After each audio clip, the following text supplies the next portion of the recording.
I legitimately talk about how I think being fat is one of the best things that ever happened to me.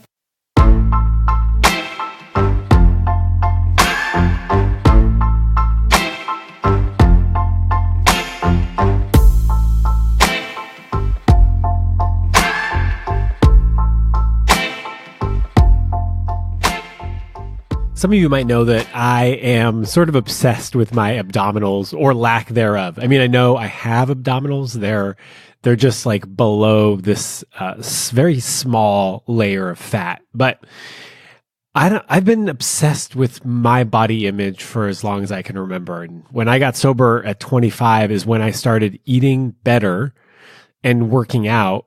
And that's when I started loving my body. I didn't always love my body, and I still have days where I don't love my body. I am like obsessed with my stomach. I'm obsessed with not having any fat. And I'm also like an emotional eater. Like I like baked goods. I like sweets. I like sugar and carbs.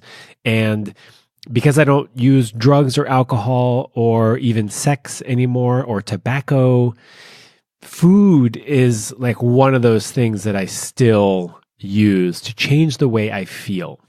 And the reality is that I don't really fully accept my body. Like I always want to change it. And I think that until I learn to accept my body, I will always want to change it. And I feel like that desire for perfection or for to be leaner or to have bigger muscles or to just to change something that I don't like will never go away until I fully accept my body. And I'm really grateful that today's guest, Meghan Tonjes, was able to talk to me about body image and self-love and her philosophy on people's bodies and her own body. Meghan is self-proclaimed fat, thriving, and proud. Meghan is a musician. She's a podcaster. She's got 3 podcasts. She's also a longtime YouTuber. She's been YouTubing since before YouTube was even a thing, which means that she is like putting herself out there and getting a lot of beautiful, lovely feedback from people, but a lot of hate. So Meghan is fat and she talks a lot about that. And people on the internet are really, really mean. She's heard every nasty thing that you could say to somebody about their body and about everything else. I mean, the internet can be a really mean place. I'm grateful that, like, for the most part, people don't leave nasty comments on iTunes about my podcast. Like, no one's done it yet. And I have a little bit of experience with getting nasty comments on Reddit, mostly about the fact that my writing is frilly. So I didn't lose sleep over that. But Meghan's comments, the stuff that she gets is on a different level. And so in this episode, we get to talk about bodies that society does not value as being beautiful.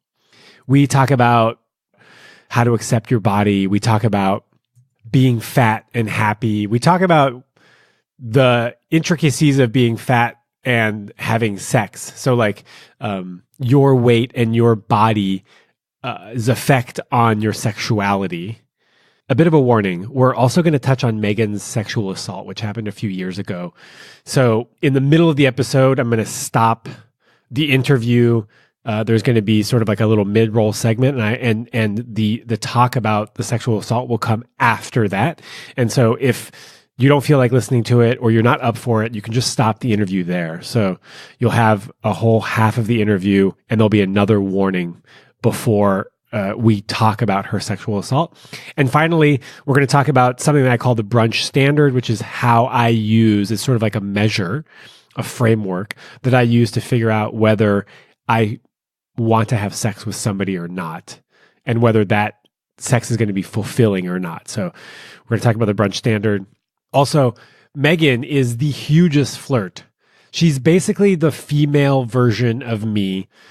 I had a blast. I love Meghan as much as I can love someone that I don't really know, but we've been getting to know each other over Instagram. Meghan Tonjes, at Meghan Tonjes. That's MEGHANTONJES. That's Meghan with an H. Meghan Tonjes. My name is Sean Galanos, and this is The Love Drive.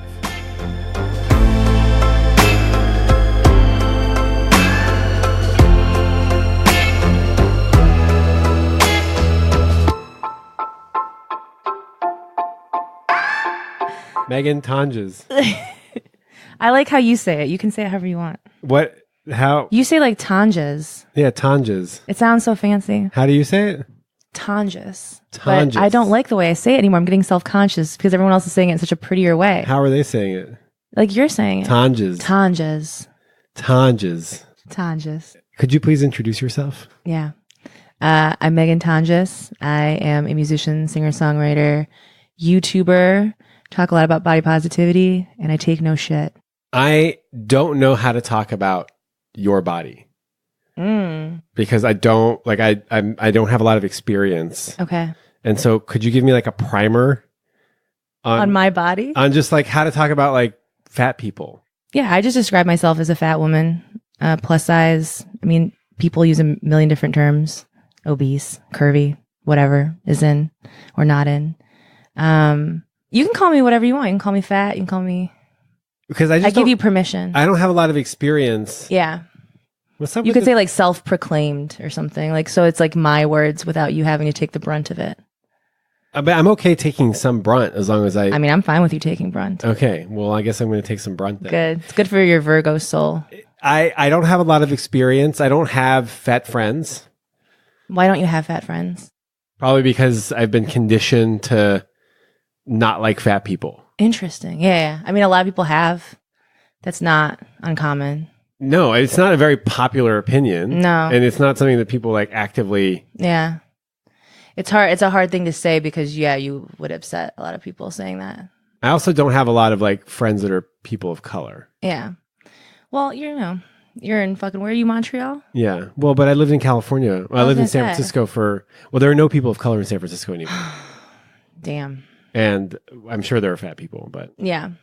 Well, it's you're riding your bike too fast that you don't stop to say hi to anyone else that doesn't look like you. Right.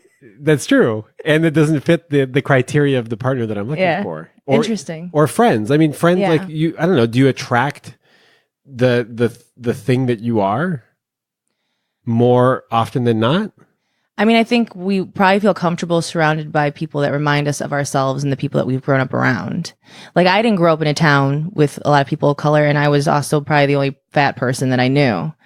But then now, once I branched out of that, especially moving to Los Angeles, I'm surrounded by people of different body types and different colors and different races and different everything. Like, and I think that's partially LA, but I think it's also, there's a similar personality as far as whenever you feel like you're part of, especially any kind of minority or any kind of marginalized group, or you've been treated a certain way, a lot of those people find themselves on the internet. And then a lot of us have found each other because it's kind of us against the world in a lot of ways. So yeah, I tend to find myself surrounded by a lot of people that are supportive of me, but they're also supportive of me because they've gone through similar stuff. Right. Some other challenges. Yeah. You need more fat friends. I need more. Am I going to be your first fat friend? I don't know. Wow. What if you fall in love with me too? And then you fall in love with a fat girl. And then it's a whole fairy tale story. Well, it's funny because I was talking to a friend about this today, and he's dating, or has the potential to date a woman. Okay. And he is also obsessed with, I mean, he's a very lean man, but he's, every woman that he's ever dated has been, very, very lean. And there's, there's a type. He's a very specific body type that he's attracted to. Yeah, exactly. But then we were talking about one of his ex-girlfriends who had a bit of a belly. And he said the more he fell in love with her, the more he just started to just love her body. Yeah. But I think that happens. I think the more you fall for anyone, there are things that maybe if you first saw them and you didn't have that connection to them, you've seen a different way, or you don't see it all. Right. But I also I would push back against, I'm not necessarily interested in being with someone that comes into it being disgusted by my body and then learns to love it. I want you to be attracted to me, and it might not be within the realm of what you've experienced before, but I don't think most of the men that I've been with have been with fat girls before that's their fetish or anything like that. They just really liked my personality and I was confident. And so they were like, okay, she thinks she's the shit. Let's find out what it's about. And spoiler alert, I was. So I think that there are a lot of, obviously I've experienced a lot of misconceptions people have about fat people and how that's affected my life. And growing up, what people told me I could or couldn't do. And I grew up thinking oh, I'll never find someone that loves me. Oh, I'll have to change my body. And I was teased by people. And I was I went to my sixth grade dance, and not only did I have girls come up to me asking if I was pregnant, and it just made me very upset when I was 12, but I also had boys that were pretending, oh, so-and-so wants to dance with you. And they were, messing with their friend as a joke. I was at the expense of me, essentially. And so it's just, you deal with a lot of people thinking that you're not really a person and treating you like a joke.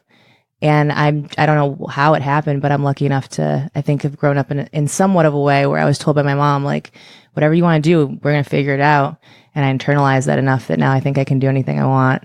And so I do it, even if the world tells me I can't. Why? Because I'm fat. I'm funny. And I'm great. And I'm beautiful. And I'm awesome. Hello. Obviously. Why do you think? Why do you think he's sitting across the room from me? Why do you think we're talking right now? I mean, it's amazing that you had like some level of support that allowed you to sort of like grow up feeling like you were worth it and you could do whatever you wanted to do. Yeah. But it wasn't, the interesting thing was I didn't grow up feeling good about my body necessarily. Like, I went to fat camp. My parents sent me to fat camp when I was young. I was put on diet suppressants when I was like 13. My mom would sneak me to the gym and I would lie about my age because I wasn't old enough to be at the gym. I did all the things. I came from a family who didn't look like me. I ate what they ate, but my body just dealt with it differently. I didn't like playing sports so much. I wanted to be on the computer. I wanted to write fan fiction. I wanted to be online. I wanted to write. I wanted to read. And I looked different from everyone. But my family, they all have body image issues too. Everyone's always on a diet. Everyone's always, communicating and talking about other people's bodies in front of them or about them. And I think as I've gotten older, I don't like how that feels, and that's not really the life that I choose. But I also remember being in second grade, and I remember this kid whispering to me that I was fat. And instead of me crying about it or going home, I raised my hand and I told the teacher, he's telling me that I'm fat. Like, I immediately was a tattletale. And I think that that's carried over into what I do. When I see something that I don't like and I feel something that I don't like, I say it, because I know that if I feel it, someone else feels it. And I think that's actually been the key to what I do online. I just said the thing that happened to me and how I felt about it. And then other people who didn't feel empowered to say that were like, oh, I feel that way too. Wow, seeing you say that makes me feel like I can say that too. Yeah, it's cool. I sort of do that to a certain extent when it comes to sexuality and intimacy from a man's perspective. I talk about things that people feel are awkward and that often aren't talked about. Mm-hmm. And it just like, it empowers people, number one, to talk about those subjects, and then they realize that they're not alone. And there's probably a lot of people that feel the way you felt. Yeah. And there are a lot of people that don't even look like me that feel the way that I feel. There are a lot of people that are like the traditionally small, beautiful. Everyone feels to some extent like that. And just a lot of people don't know it because they think, oh, they have a perfect life. They have a perfect body. They must be happy with it. What ends up happening is that people look at me just existing and not being apologetic for anything and say, oh, that's so brave. And it's like, it makes me sad because it's so brave because we live in a world that conditions us to make us feel like we have to constantly hate ourselves. If we're not hating ourselves, we're doing it wrong. And I don't like that feeling. I only have so much energy to begin with. And it's like, why am I going to waste it feeling like I hate myself when I don't hate myself? I like who I am. I just wish that things in the world were somewhat different. And while I'm here, why don't I do stuff that I love? And maybe make a dent. And maybe a little bit of a dent. Like, I get comments from people who say, oh, I've been watching you for years and you've helped me feel really good about my body in a way that no one else has. Or I asked this person out because I felt confident from something you said in a video. Or I did this thing. And to see other people say, oh, I did this thing that I normally wouldn't have done, or I didn't feel like I could do. I almost feel like an older sister that's coming in and giving you the support that maybe your parents aren't, or they're not in a place to be able to give you because they can't give it to themselves. Right. So I'm just of the opinion that I feel like I'm a strong person who my talent is really, and that was a really Midwest way to say that, talent. My talent. I have faith that I can handle most things. And I like taking those things and communicating them in a way that makes sense. And if I can go through something and then I can put it in a poetic way and make it make sense and bring a little empathy to it and pass it on, it's like I learn better, I do better, I want to pass it on to people that watch me. You talked about how most people feel bad about themselves, and yeah. I found that that's true. It is true. No matter what people look like, no matter how chiseled they are, there's always something that they want to change. Yeah. And even for me, like I'm like normal sized dude, and I'm obsessed with. You want abs. I want those abs. You want those abs. I'm obsessed with abdominal fat. Yeah. Interesting. Obsessed. I look at my stomach like 7 times a day. And I'm totally within like, Yeah. a regular BMI or whatever. And you're hyper focused on it. Hyper focused. I don't think that's unusual though, but it makes me sad. You know what I'm saying? Like it makes me sad. It makes me sad. I want you to love your belly fat that's non-existent. I know. I want to love my non-existent normal abdominal fat. Yeah. I think it's just it really is. We grow up seeing people, we see our parents looking in the mirror and constantly wanting to change something or commenting on themselves or telling us that, oh, I'm paying attention to your body in some kind of way. It's changed. You should do more of this. You should do less of this. So we always feel like we need to be constricting ourselves and we need to be hyper focused. And I don't quite know what the exact switch was for me. I do know there was a big moment in my life when my grandma got sick and she went into a diabetic coma. Woke up and then we nursed her from the hospital to a nursing home back home. While she was in the nursing homes are like notoriously understaffed and it's just really hard for them to take care of everyone. And so my mom and I would be there all of the time. So I would be cleaning my grandma, changing my grandma, feeding my grandma, bathing my grandma. And I remember, she was like a bigger woman and we're doing all these things. And there's never a moment that I'm thinking, oh God, her arms are so flabby. Oh God, her stomach. I just loved her and I wanted to take care of her. And that's all I saw.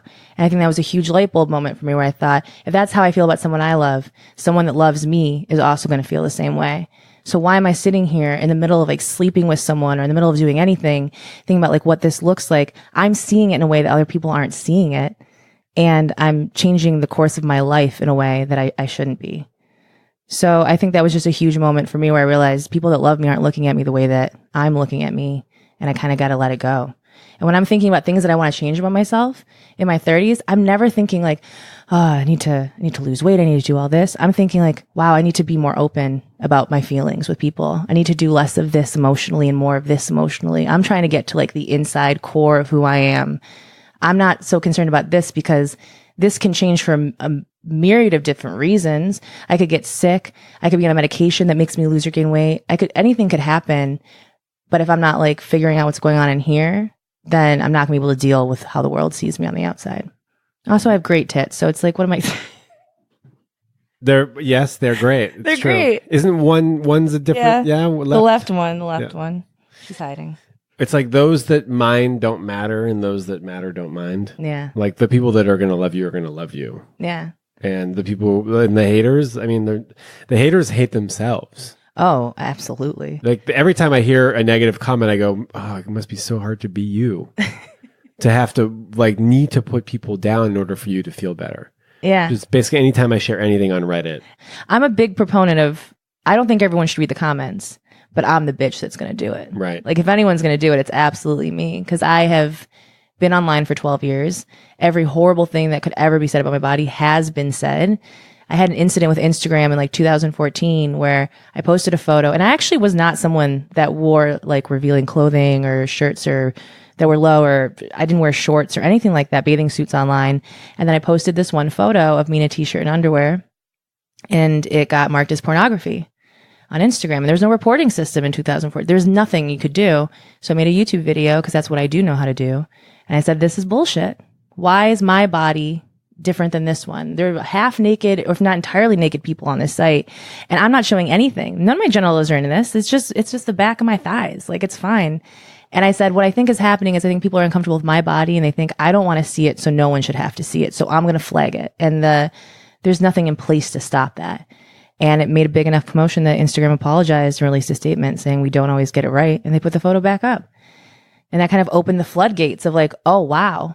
So now I can do whatever I want kind of within the realm of this.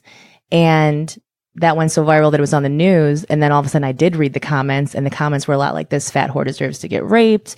Who could love this person? And it reminded me of things that I'd experienced when I was 19, first starting on the internet. And I remember actually going to Vegas. So my mom is like low-key a pool shark. I don't think many people know that. Right. So my mom goes to like tournaments and plays pool, billiards. And I went to visit her in Las Vegas and I had been reading the comments on like the Daily Mail or something. And I was just really down and she saw me and she said, what's up? And I said, I'm just reading these comments and it's a lot. And my mom said to me, fuck those people, Megan. They don't even know who you are. And I was like, you're right, Mom. They don't know who I am. And it just like reminded me, there are all these people that they're just passing through their day. They see something and they want to leave some hateful comment on it. And it's coming from a place that they don't like themselves very much and they don't feel very comfortable with themselves. And to see someone like me being at all confident or happy, they can't stand it because it reminds them, wow, there is someone out there that's not starving themselves and doing all these things and likes their life. And if I believe that that's a thing that can happen, it's going to completely undermine everything that I'm doing because I think, oh, I can't be happy until this happens, until I get abs, until I'm this weight. And it screws them. It's easier to take me down than it is to just admit to themselves, oh, maybe I can be happy where I am right now. Maybe good things can happen to me and I'm not waiting till a certain size. If I just accept this body. Or accept the body. Or accept this life situation. You know, a lot of people, it's sort of grasping for that thing that's going to make them feel better. Yeah. A job, money, professional, you know, the relationship, the woman that fills the list. Yeah. The abdominals. We're looking for the abs in the woman. The followers. Yeah. The more likes. When I get to 1 million subscribers, finally I'll get that YouTube button. Right?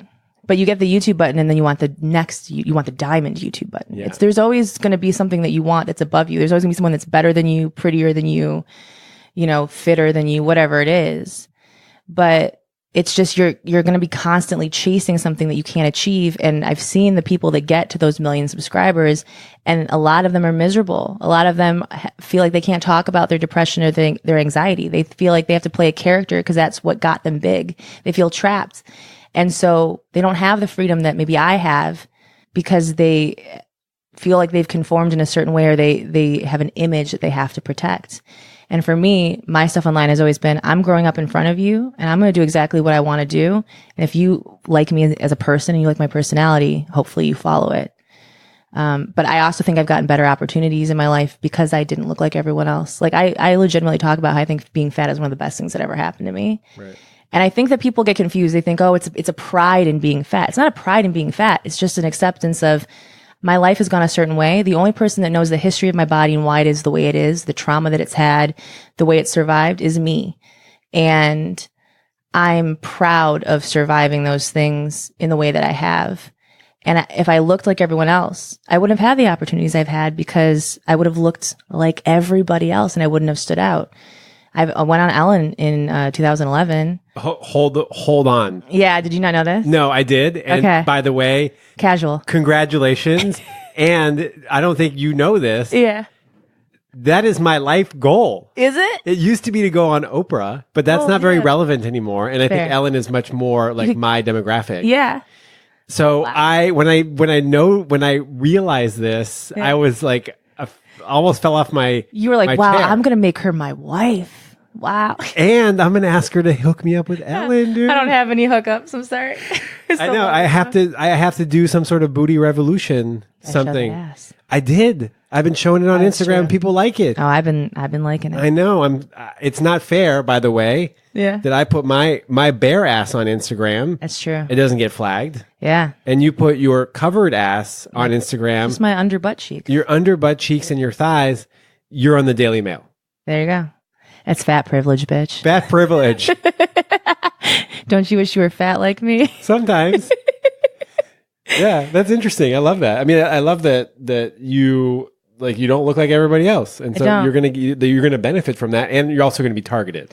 Oh, 100%. Like way more targeted than other people. Oh yeah, no, they hyper focus on me for sure.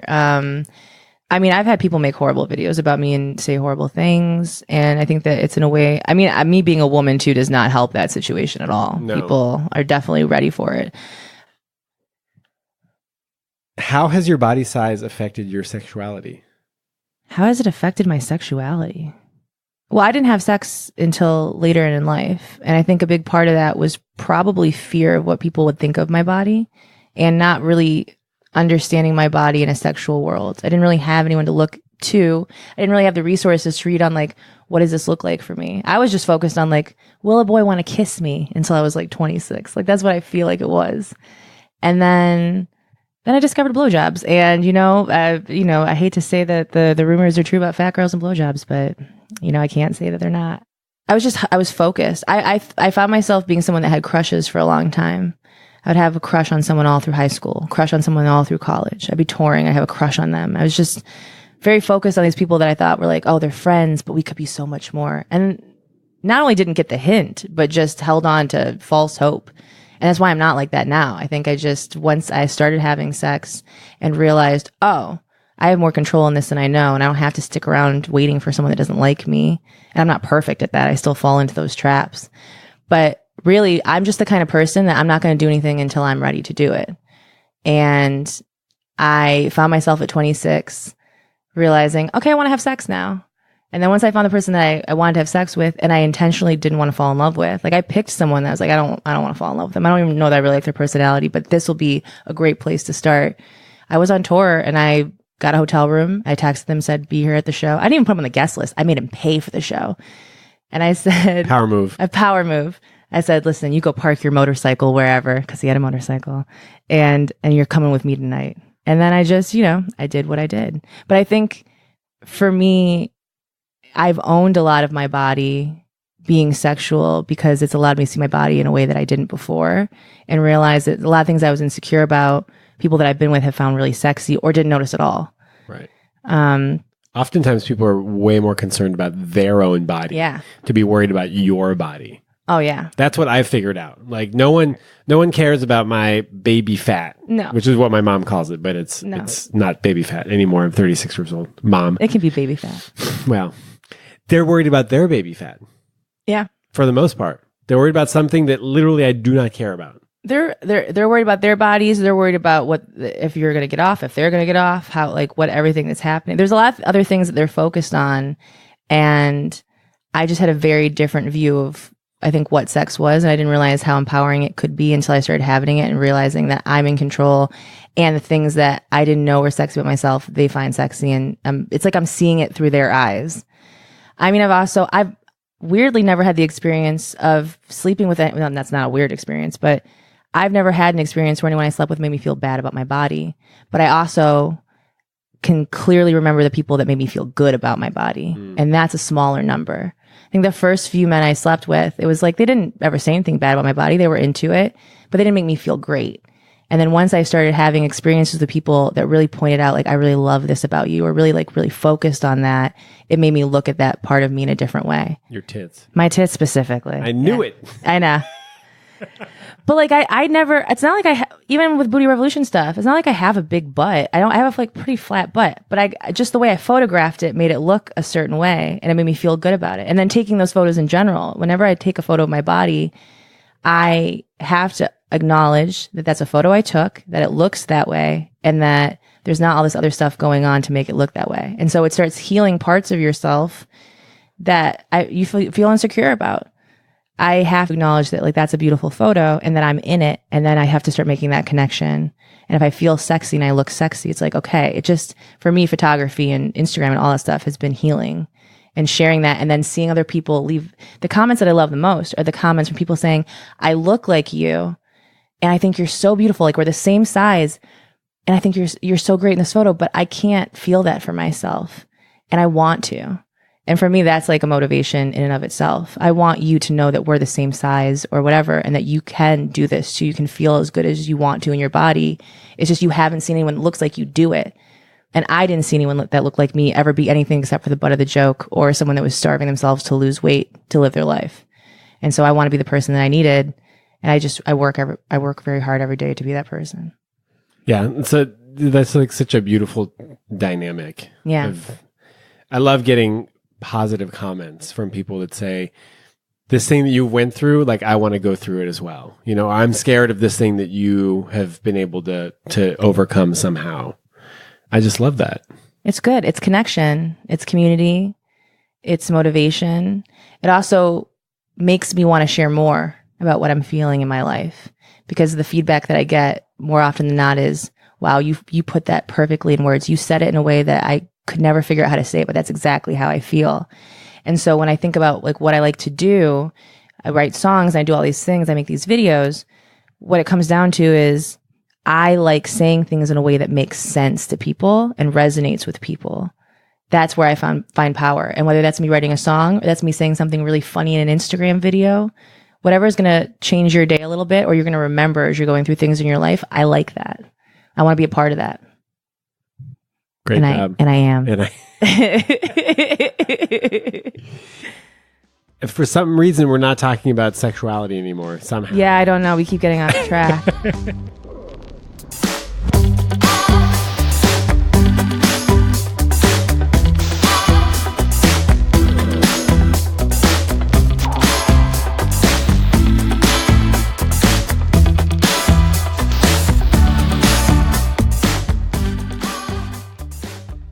Hey, Love Drive listeners. Last week I did some free love advice. Well, I published the free love advice episode that was recorded on my birthday on September 12th. And what I want to do is I want to extend some free love advice to you. So if you want some free love advice, if you need a sounding board, if you need to run by a situation or run a situation by me, a very objective, is that right? Objective person. Like I don't have a dog in the fight. I don't have a horse in the race. What?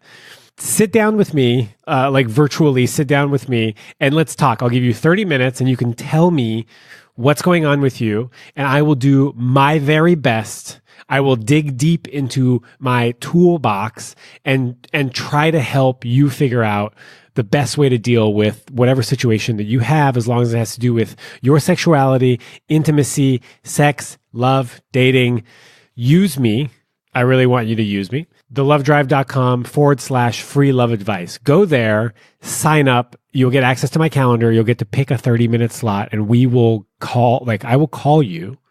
We will talk via video call. We will look at each other. If that's too stressful for you, we could turn the cameras off.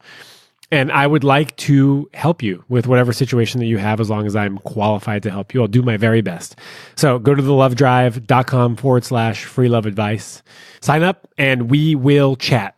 Okay, so this next section, we are going to touch on Meghan's sexual assault. So if you're uncomfortable with that, or if it's a trigger for you, you're going to want to stop the episode now.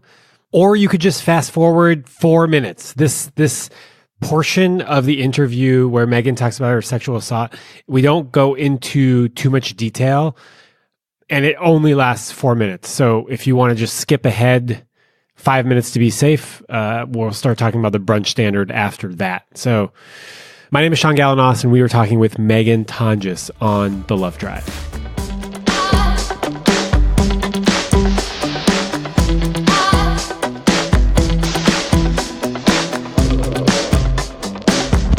Well, I think the thing that I'm dealing with right now, and I just made a post about this, is trauma. I'm trying to process trauma that I dealt with 2 years ago. Well, I didn't deal with it. It happened 2 years ago. You're dealing with it. I'm dealing with it. And I have the tendency to think I can handle all things. I'll just process it on my own. I'll deal with it. I just got to work. I got to do all this other stuff. I'll put it to the side. And I had the same year that Booty Revolution happened. It was also the year my grandmother died. It was also within 3 months. It was my grandma died, my dad disowned me, Booty Revolution happened. So it was this incredible thing in the middle of just the worst things in my life. And then followed up by a sexual assault. And so it's just everything's happening. And so my reaction is, I'm just going to work. I'm going to work. So I, not that I can't feel it. I talk about this stuff all the time. I talk about it constantly. But I think I'm realizing now that talking about it isn't enough to fix it. I really thought acknowledging the thing will help, and it helps, but it does not make it go away.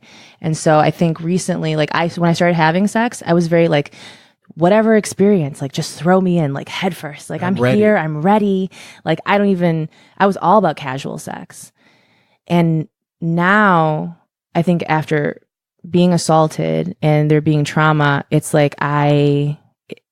are definitely walls up, and men make me nervous in a certain way that they didn't before.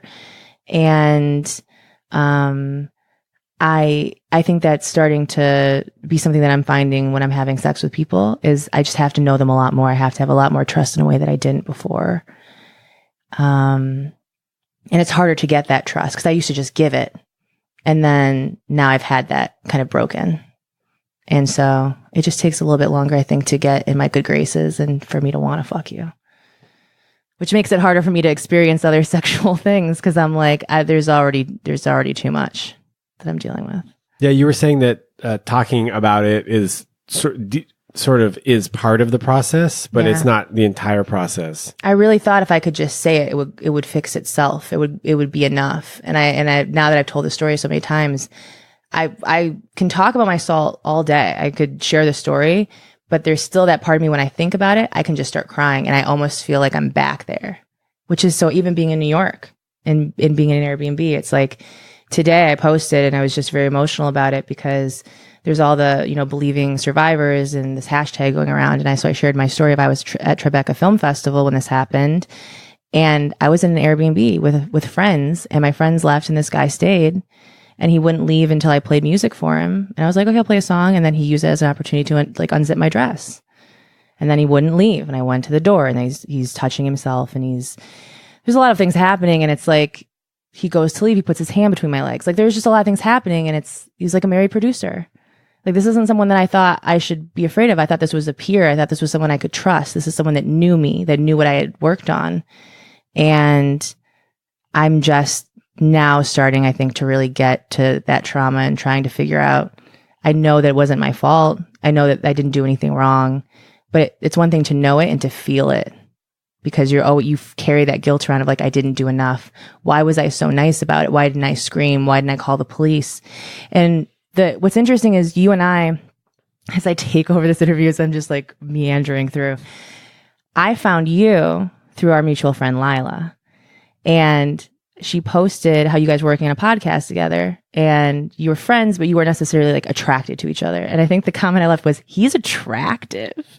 I think you liked it and then I followed you. And I think that's how we became officially like online. And I just creeped. Online buddies. Yeah, and I swooped in. I think we co-swooped. Did we co-swoop? I think so. It was a mutual. We can go back to the DMs to see who DM'd, who I slid first. You slid in? Well, I shared your podcast and then you were like, Megan, I wanted to ask you to be a part of it. That's true though, because I had found out about you. Yeah. Before you swooped. Yeah. Okay. Probably through Lila. Yeah. We are we both find each other attractive. Yeah. And in some way we are attracted to each other. Mm. But we are also drive each other crazy. It's true.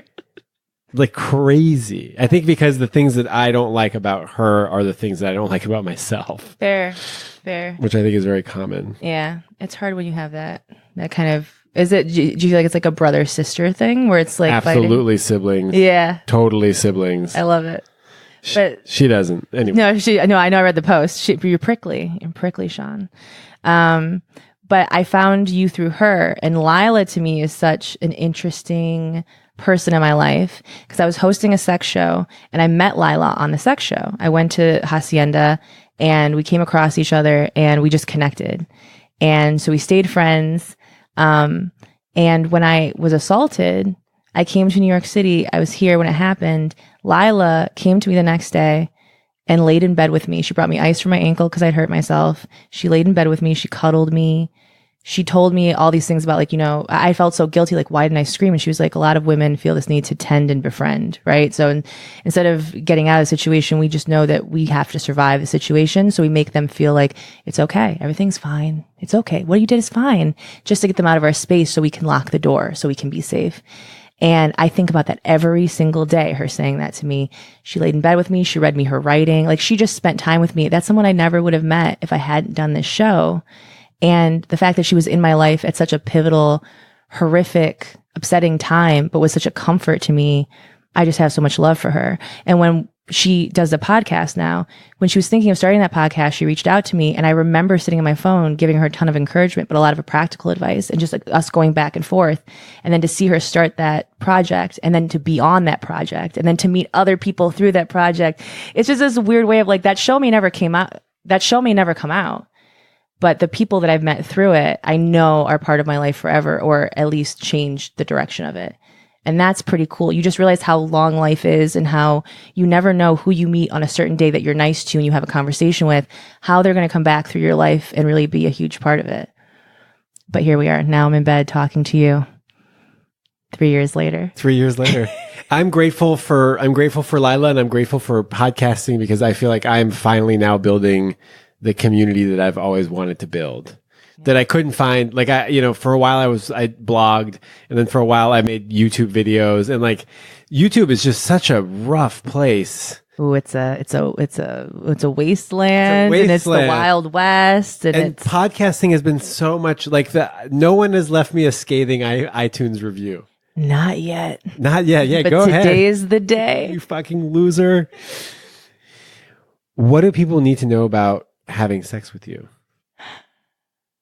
I think, oh my God, these are great questions because I haven't thought about this in a while because I haven't really been in a place to want to sleep with anyone. You know what? I work best with people that pull me out of myself because I'm very focused on like pleasing you and wanting things to be a certain way for you. And I don't always express what I want because I'm like, I can take care of myself. It's fine. If I don't come, like I'm the opposite. I'm like, I don't need to come. It's fine. I'll get you off.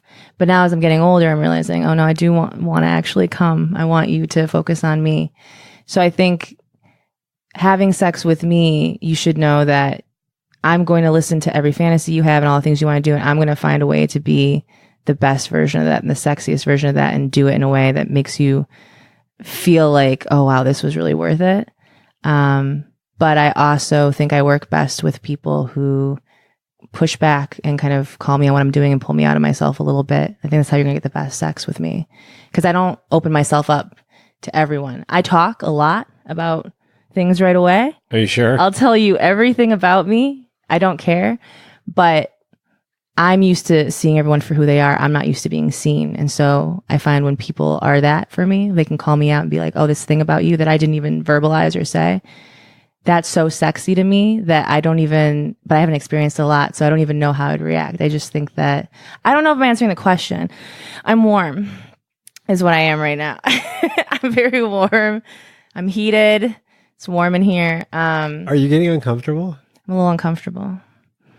It's weird because I'm not uncomfortable about sex itself, but I think I'm uncomfortable right now with the idea of me having sex because I don't know what it looks like for me right now because I thought I was so sure of myself with who I was with someone.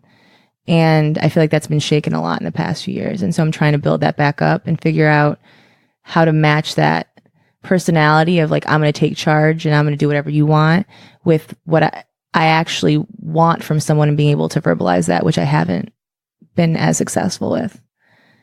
So I think I'm still figuring it out. Having sex with me is fun, but I don't know that I'm having as much fun as you're having. And that makes me a little concerned.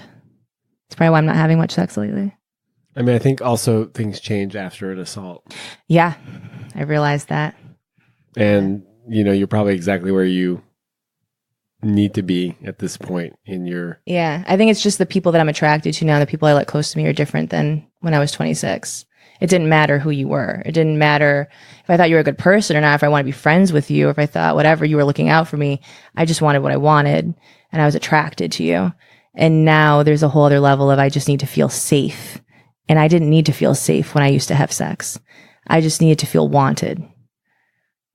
And so it's part of, is that from the trauma? Is that from getting older? Is that from having different values? Is that from being burned by people because I didn't take the time to get to know them before I fucked them? I don't know. Story of my life. Right? Actually, I never gotten burned, but I definitely didn't take the time to get to know people. And then it's hard because you put all this energy into something and you're so focused on it. And then a year later, you're like, I don't even remember why the fuck I felt that way. Who was that? I don't even like that person. Why was I so focused? I don't like wasted energy. I think that's what's starting to happen now is I don't want to feel like I distracted myself from all this work and all these things I wanted to do for someone that wasn't worth it. And I know that that's a weird way to look at it. It's not a great way to look at it because I never want to look at a relationship as, oh, this failed and so it wasn't worth what it was. It was. The experience was worth it. But I just want the person to be a good person. And I feel like I need to take more time to figure out who's a good person before I fuck them. Or at least a person that I could see myself respecting past the point of our relationship or our interaction. Do you know about the brunch standard?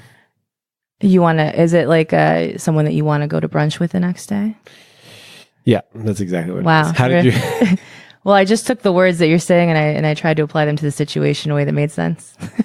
So not only it's a two-part actually. Okay. This is how I make sure that the person that I sleep with I actually like. Okay. Also, when I posted this on Reddit, I got totally chewed out. Did you? Oh my God. I'll tell you after. It was people that didn't like brunch. I made a video about not liking brunch. I don't like brunch either. The brunch standard is that in order for me to have sex with somebody, I need to be able to invite them to spend the night. That's huge. Yeah. As an older man who is like set in his ways. Yeah, because you have your space. I don't necessarily have to invite them to spend the night, but I have to say yes. I want this person to spend the night.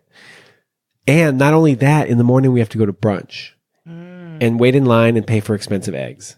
Wow. And that is hard to do for a man who doesn't like brunch. That's commitment. That's a two-part question that I need to answer in the affirmative in order for me to sleep with somebody. Unless I want to have like a weird experience that is new and novel. You like novelty. I love novelty, but I'm over novelty now. I'm no longer into novelty. Sean's trying to get over his intimacy issues. Sean's got intimacy issues. And I'm working on Slated for 2019. 2019 is going to be a new podcast, one intimacy issue per episode. Produced by Meghan Tonjes, music by Meghan Tonjes. Let's do it. I'm ready. So that's the brunch standard. The people on Reddit, so two nasty comments. One of them someone called my writing frilly. Ooh. I know. What does that even mean? Frilly. I mean, low substance, basically. Yeah. Like Maxim type. Flowery. Yeah, kind like of light. Dantic, yeah. Cosmo style writing, basically. Damn, they came for you. Fuck. So that's one. Okay. And then I got a YouTube video, a comment recently saying that I should probably stop eating so much soy. And I replied, wait, what makes you think that I eat too much soy? And the video had nothing to do with soy. Yeah. Nothing. And he wrote back, actually, upon further investigation, you don't seem like you're eating too much soy. There's no moobs, and your voice says, fine, I must have been drunk. I'm sorry. There's just endless doctors on the internet. It's incredible. How nice that he went in for a second opinion. He did. He took the time. And then apologized for saying that I ate too much soy. How dare he? So I must have been drunk. Yeah, I must have been drunk. Yeah. When I get drunk, I go online and tell people they've had too much soy. That's like some of the worst comments that I've received. Damn. I know. How do you get up in the morning? It's hard. I remember that these people are sad and that they have sad existences and that they, choose to drink alcohol and comment on people's soy consumption. I mean, it is what it is. It's a normal Friday night. Must be hard for them. It must be hard. It must be hard to be them. I have a comment from a friend. Okay.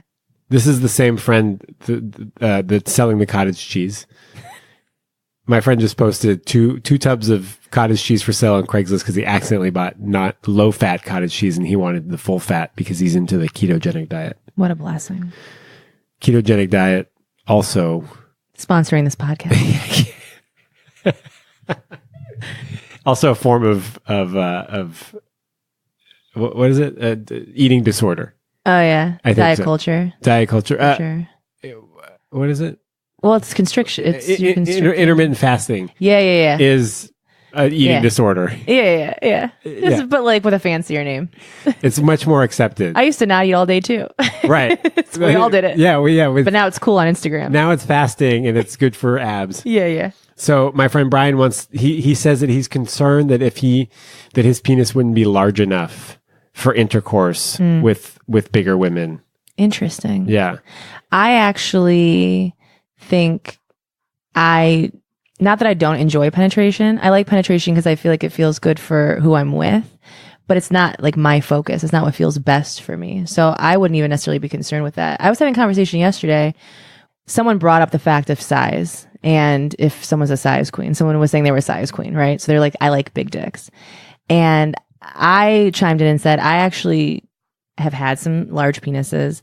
I don't prefer them. I would like to feel you for sure, but I don't want to be hurt by it. And I think a lot of people that I've been with actually probably haven't focused as much on foreplay. And that's where I find more pleasure than anything else. It's like the leading up to it, even talking about what we're going to do, touching, cuddling, kissing, going down on me, like just taking your time. I've had partners that just didn't do that and like were inside of me instantly. And it's like, this is not how this works. Right. I don't think that I would be worried about, especially with bigger women. I mean, there's just so many different positions and things you can do and ways to please each other.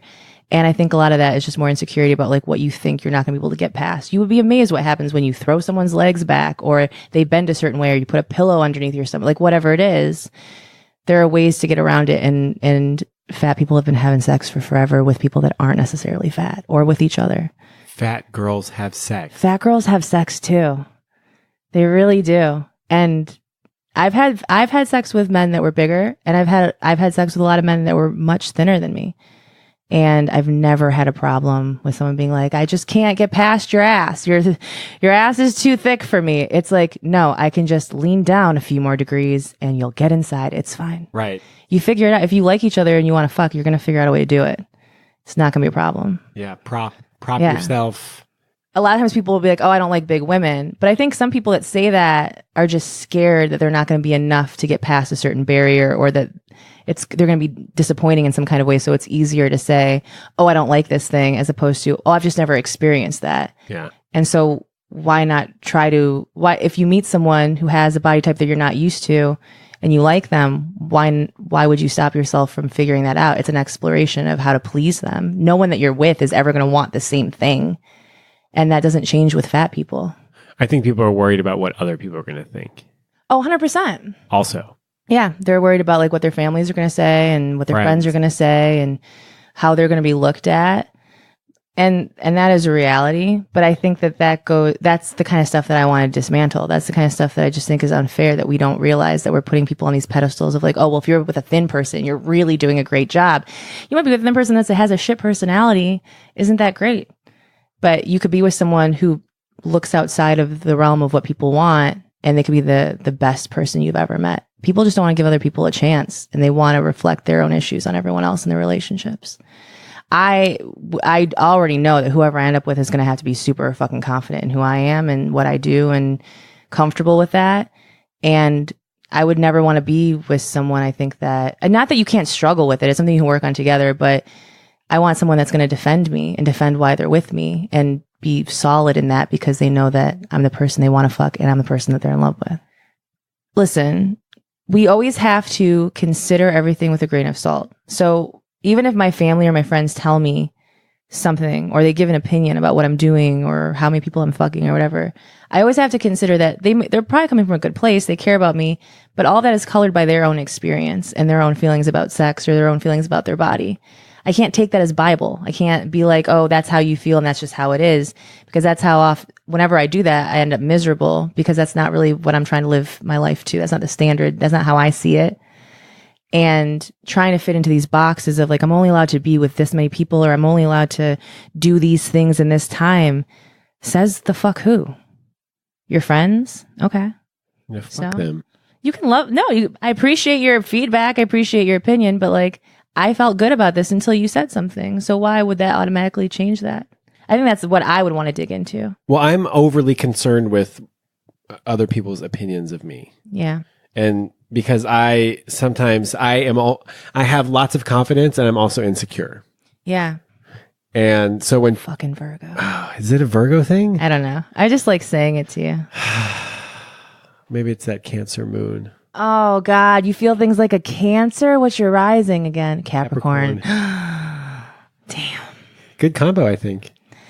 That is. You're a confusing combo, though. I'm confused. Yeah, because Capricorns don't like, people see you as not wanting to be, not super emotional about things, but you are emotional. Incredibly emotional about things. Interesting. I like that this became a podcast about me reading your astrology chart. Yeah. I like that stuff. I do too. I think it's fun. I'm overly concerned with my appearance and the work that I do. Mm-hmm. It's like I've chosen sort of a non-mainstream. Do you think that people aren't going to take you seriously if you're talking about sex, but you're not like super attractive and talking about all the sex that you've had? No, it's more about not feeling like, because I'm not like a psychiatrist or a therapist or something. You have to make up for it in other ways. No, I just sometimes don't feel like I have the credentials to do what I do. Interesting. But yet I still do it because I know it's helpful and it's what I want to do. I mean, I understand that feeling. Like a lot of stuff I talk about, I'm like, I don't have a degree in any of this. Yeah. This is just like, I'm paying attention to what's going on around me and trying to make it make sense. But I think that there's a lot of power in just being someone that wants to have the conversation. Right. You want to have the conversation and you're willing to do it. And that's more than most people. People can go to school their entire lives and learn about something, but doesn't mean that they're actually going to want to have a back and forth and that they're going to be good at it. Right. I think there's a lot more power in the gray areas and the figuring things out and the communicating and connecting with people than there is in just knowing what you read out of a book and taking a test. Also, people can resonate more and connect more with regular people that don't have a ton of academic background, because that makes them like sort of unapproachable. Yeah, I think you have a good balance, because you're bringing in people to fill in the gaps of what you might not necessarily have a background in. So you have people coming in that are informing, that have that education that you might not have, but you get to facilitate the conversation, and you're just a person in the world that's experienced it. I don't think that, especially when it comes to podcasting or anything like that, it's like, this is really about learning about people's lives and how they feel and connecting with them. And the best way to connect with people is to just do it. Yeah. Not be scared. I also, now I'm working on some coaching and consulting, and I was talking to my therapist about this, and I told her that I sort of felt like an imposter, Yeah. because everyone feels like, everyone does. I mean, even Doesn't like go away. medical doctors are like, oh, I guess I'm writing prescriptions now. Fuck, I hope this one goes through. And she looks at me and she goes, well, yeah, you're kind of an imposter. It's basically like the look that she gave me. And I was like, you fucking, how dare you? You're out here giving people advice and you don't have the background. I don't like it. Getting kicked out of airports because you don't have the permit. I didn't get the free love advice permit. I don't have the credentials to give free love advice. But also what she was saying is that as a therapist, she has training that she can lean on when she feels like an imposter, because even she feels like an imposter after 8 years of doing her work, which is why I'm firing her as my therapist. You gotta get rid of her. 8 years and you're still... You can't trust that bitch. You're still an imposter. I'm firing her because she called me an imposter. Oh, yeah, no, I like that. Also, I'm actually not firing her because she's great, and it's only $100 per session, Canadian, which is like $40 US. But only when Sean shows up for the actual session, because sometimes it's 200 in the afternoon. Yeah, I watch those Instagram stories. Damn it. It's upsetting me so much. I know, I'm still upset about it. We got to figure out a way to make that money back. We're making it back right now. Okay, good. She's right that I don't have the background to lean on in times of doubt. Yeah, and there's structure there. There's structure, and I'm getting it with the coaching certificate, and I'm getting it through like life experience, and also through self-care. Yeah, because I'm a fragile human being. You're a little baby. I'm a little baby. A little sensitive baby. That's that Cancer moon. But I think the thing to think about in that is she's correct in the fact that, yeah, people might assume that you are this thing because you're making this kind of content and you're talking about it in such an assured way. And then they look at the credentials and it's like, oh, but you don't have any of this background. But the reality is that most people, when they're looking for advice, when they want to know what they should do, they go to their friends. Their friends don't have a background in that. They just trust their opinion because they know that person is true to how they live their life and what they talk about. I think there's a lot of power in being someone that's openly learning and figuring it out. And it's easier to see sometimes other people's stuff instead of yours. It's easy for me to give great advice to someone. Is it easy for me to take it? Not all the time.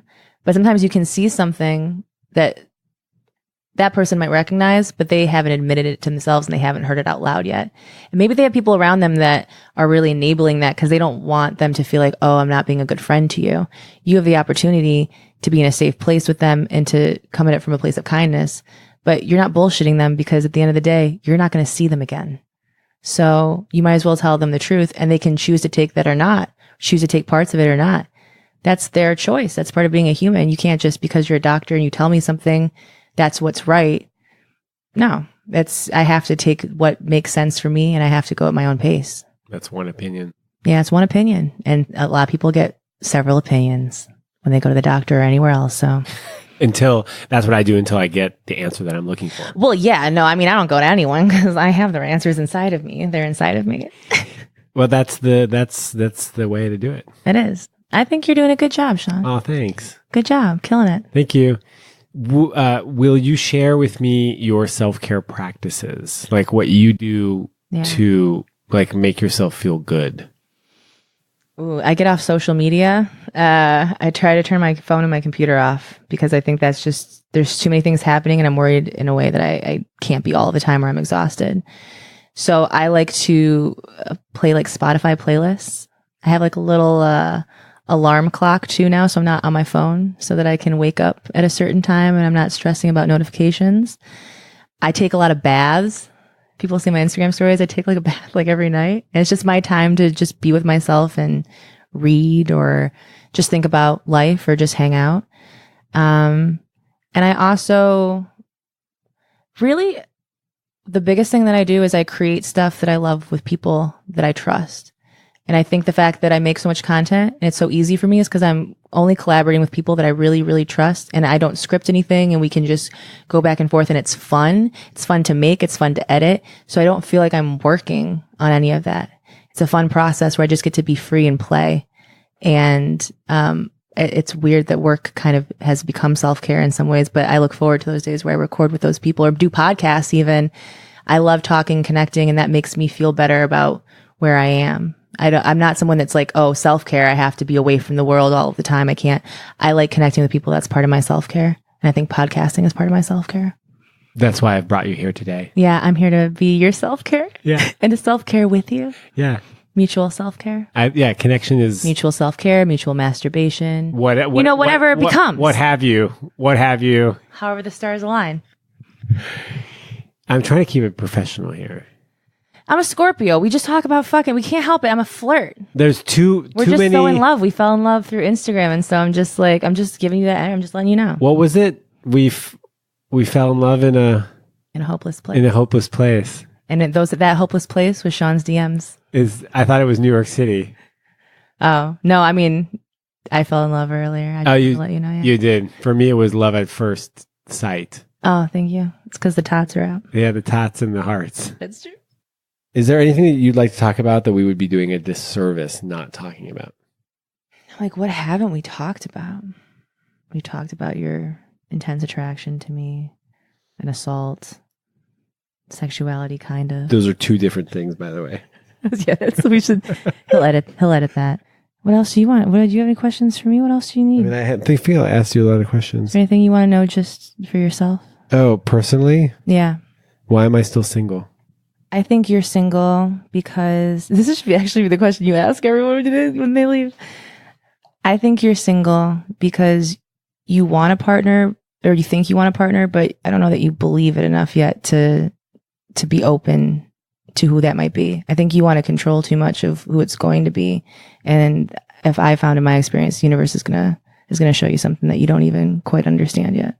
Or at least you're not expecting. Can't control it.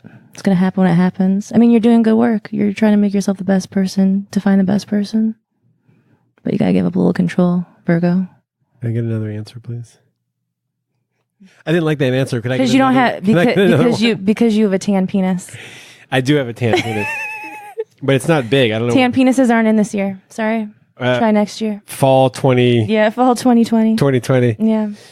What is the thing? Okay, I'm just going to try this. Okay. What is the thing that you believe that other people think is crazy? That it's okay to be fat. It's okay to be fat. I think that we want to try to place moral judgments on bodies and say that's not an okay thing to be. And I just don't, I want to ask, like, who said it's not an okay thing to be? That's a thing that people are, or they can be. It's not about being bad or good. It's not being right or wrong. It's just, that is something that happens. And I find it's more interesting to be empathetic to people and their stories and treat them as individuals as opposed to saying, you shouldn't want this thing. Not everyone's going to be healthy. Not everyone's even born with the ability to be healthy. And not everyone has the opportunity to do that. And I don't think it makes them a bad person. I just think it makes them a person surviving in the world the best way they can. A lot of people that we look up to, a lot of people that are writers or scientists did incredible things and they weren't necessarily healthy. And that didn't stop them from doing crazy, incredible shit. Boom. Boom.